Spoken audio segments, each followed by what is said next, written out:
بسم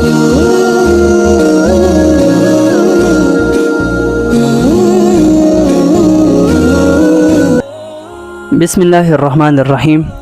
اگر کسی کی 1 یا 2 رکعت رہ جائیں نماز عید میں تو وہ اپنی نماز کیسے مکمل کرے گا؟ تو جس طرح نماز وہ امام صاحب کے پیچھے پڑھتا ہے اسی طرح پڑھ کے مکمل کرے گا۔ یعنی اگر کسی کی 1 رکعت رہ گئی تو وہ جو ہے سب سے پہلے امام صاحب کے سلام پھیرنے کے بعد کھڑا ہوگا، سب سے پہلے وہ ثنا پڑھے گا، اس کے بعد 3 زائد تکبیریں کرے گا، اس کے بعد سورہ فاتحہ اور کوئی سورت ملا کے رکوع میں جائے گا، اور یوں معمول کے مطابق جو ہے 2 سجدے کر کے قاعدے میں بیٹھے گا اور اس کے بعد سلام پھیرے گا۔ اگر کسی کی 2 رکعت رہ جائیں تو وہ بھی اسی طرح جس طرح امام کے پیچھے وہ 2 رکعتیں پڑھتا ہے اسی طرح ہی 2 رکعتیں ادا کرے گا۔ پہلی رکعت بھی اور دوسری رکعت میں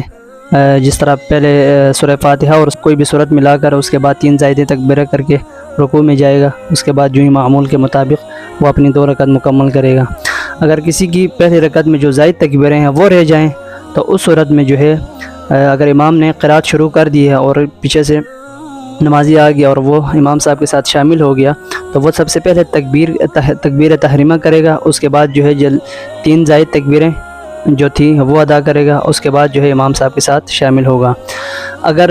امام صاحب جو ہے رکوع میں چلے جائیں اور کوئی نماز میں اگر شریک ہو جائے تو پھر اس کو چاہیے، اگر اس کا غالب گمان یہ ہو کہ وہ امام صاحب کے ساتھ شریک ہو سکتا ہے اس رکعت میں، تو وہ جو ہے کھڑے کھڑے سب سے پہلے تکبیر تحریمہ کرے گا، اس کے بعد 3 زائد تکبیریں کر کے ڈائریکٹ جو ہے امام صاحب کے ساتھ رکوع میں شامل ہوگا۔ اگر وہ رکوع میں اس کا غالب گمان یہ ہو کہ رکوع میں جو ہے وہ امام صاحب کے ساتھ شامل نہیں ہو سکتا ہے اس رکعت میں،